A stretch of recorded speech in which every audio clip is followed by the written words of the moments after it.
പ്രിയപ്പെട്ട കുട്ടികളെ, H mass വേൾഡിൻ്റെ പുതിയ വീഡിയോയിലേക്ക് ഏവർക്കും സ്വാഗതം. ഇന്ന് നമ്മൾ റെക്റ്റാങ്കിൾസിൻ്റെ ചില പ്രത്യേകതകളാണ് ഇവിടെ ഡിസ്കസ് ചെയ്യുന്നത്. റെക്റ്റാങ്കിളിൻ്റെ ഏരിയ കാണാൻ എല്ലാവർക്കും അറിയാമല്ലോ. ലെങ്ത് ഇൻറ്റു ബ്രെഡ്ത്താണ് ഏരിയ.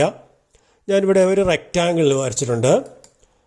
ഈ റെക്റ്റാങ്കിളിനെ 4 റെക്റ്റാങ്കിൾസ് ആയിട്ട് ഡിവൈഡ് ചെയ്തിരിക്കും. By drawing 2 lines it is divided into 4 rectangles of different sizes.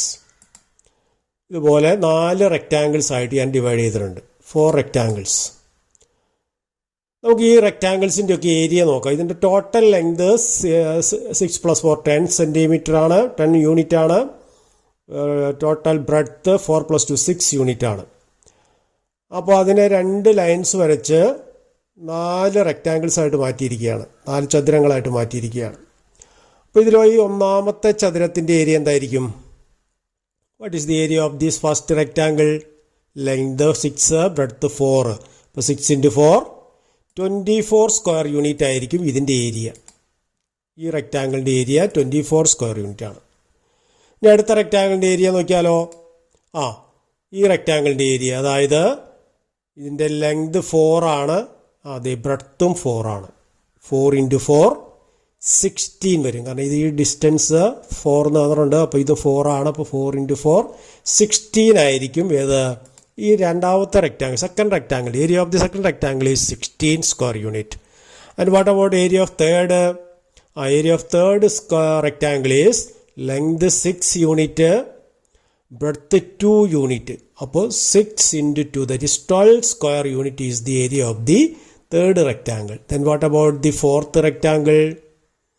Fourth റെക്റ്റാങ്കിളിൻ്റെ ഏരിയ എന്ന് പറയുന്നത് അതിൻ്റെ ബ്രെഡ്ത്ത് 2 ആണ്, ലെങ്ത് 4 ആണ്. അപ്പോൾ 4 × 2 8 സ്ക്വയർ യൂണിറ്റ്. അപ്പോൾ 8 ചതുരശ്ര യൂണിറ്റ് ആണ് ഇതിൻ്റെ ഏരിയ. 12 ചതുരശ്ര യൂണിറ്റ് ആണ് ഇതിൻ്റെ ഏരിയ. 24 സ്ക്വയർ യൂണിറ്റ് ആണ് ഇതിൻ്റെ ഏരിയ. 16 സ്ക്വയർ യൂണിറ്റ് ആണ് ഇതിൻ്റെ ഏരിയ. ഇനി ഇവിടെ നമ്മൾ നോക്കാൻ പോകുന്നത് ഈ 16 × 12 കൂടി ഒന്ന് മൾട്ടിപ്ലൈ ചെയ്ത് നോക്കിയേ, എത്ര കിട്ടും? 16 × 12. What is 16 × 12? ഇത് രണ്ടും കൂടി മൾട്ടിപ്ലൈ ചെയ്യുമ്പോൾ ഈ ഗെറ്റ് 192 സ്ക്വയർ യൂണിറ്റ് എന്ന് കിട്ടും. ഇതിൻ്റെ രണ്ടിൻ്റെയും കൂടി സം 192 ആയിരിക്കും. 16 × 12 192. ഇനി 24 × 8 ഒന്ന് മൾട്ടിപ്ലൈ ചെയ്ത് നോക്കിയേ. 24 × 8 അഗെയിൻ വി ഗെറ്റ് 192. അപ്പോൾ ഇങ്ങനെയുള്ള പ്രോഡക്റ്റും സെയിം ആയിരിക്കും. ഇനി വേറെ റെക്റ്റാങ്കിൾ നോക്കാം. Consider another rectangle. In this rectangle length 8 + 6 14 unit and breadth 6 unit. It is divided into 4 rectangles by drawing 2 straight lines. Let us consider the area of these rectangles. First rectangle. ഇപ്പോൾ 4 rectangles ഇവിടെ കിട്ടിയിട്ടുണ്ട്. അതിൽ first റെക്റ്റാങ്കിളിൻ്റെ area എന്ത് വരും നോക്കിയോ? 8 × 2, that is 8 × 2 16 is the area of the first rectangle. അടുത്ത റെക്റ്റാങ്കിളിട്ട് പോകാം. Second rectangle. ഈ റെക്റ്റാങ്കിളിൻ്റെ ഏരിയ, ഇതിൻ്റെ ബ്രെഡ്ത്താണ് 4, ലെങ്ത് എന്ന് പറഞ്ഞാൽ ഈ ഡിസ്റ്റൻസ് ആണ്, അത് എത്രയാണ്? 8 ആണ്. അപ്പോൾ 8 × 4, that is 32 square unit is the area of the second rectangle.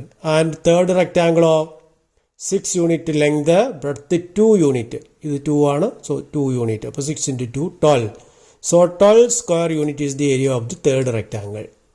Now fourth rectangle. Length 6, breadth 4. ഈ 4ഉം ഈ 6. അപ്പോൾ area 6 × 4 24 square unit is the area of the fourth rectangle. ഇവിടെ അതുപോലെ ക്രോസ് പ്രോഡക്റ്റ് ഒന്ന് ചെക്ക് ചെയ്ത് നോക്കിയേ.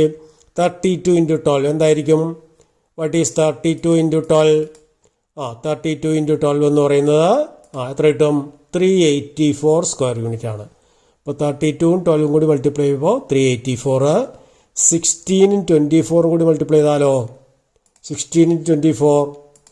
16 × 24 again we get how much? 384 തന്നെ വരും. അപ്പോൾ ഇങ്ങനെയുള്ള ക്രോസ് പ്രോഡക്റ്റ് സെയിം ആയിരിക്കും. അപ്പോൾ ഏത് റെക്റ്റാങ്കിളിന് ഇതുപോലെ 4 റെക്റ്റാങ്കിൾസ് ആയിട്ട് ഡിവൈഡ് ചെയ്താൽ അതിൻ്റെ ക്രോസ് ആയിട്ടുള്ള ക്രോസ് പ്രോഡക്റ്റ് സെയിം ആയിട്ട് വരും. അതായത് നമുക്ക് ഇങ്ങനെ പറയാം, ഒരു റെക്റ്റാങ്കിള് അതിൻ്റെ by drawing 2 lines, it is divide into 4 rectangles. അപ്പോൾ ഇതിൻ്റെ ഏരിയ എക്സും ഇതിൻ്റെ ഏരിയ വൈയും ഇതിൻ്റെ ഏരിയ ഡബ്ല്യുവും ഇതിൻ്റെ ഏരിയ ഇസഡും ആണെന്ന് വിചാരിക്കുക. അപ്പോൾ X into Z will be same as Y into W. അതായത് ഈ ക്രോസ് പ്രോഡക്റ്റ് സെയിം ആയിരിക്കും.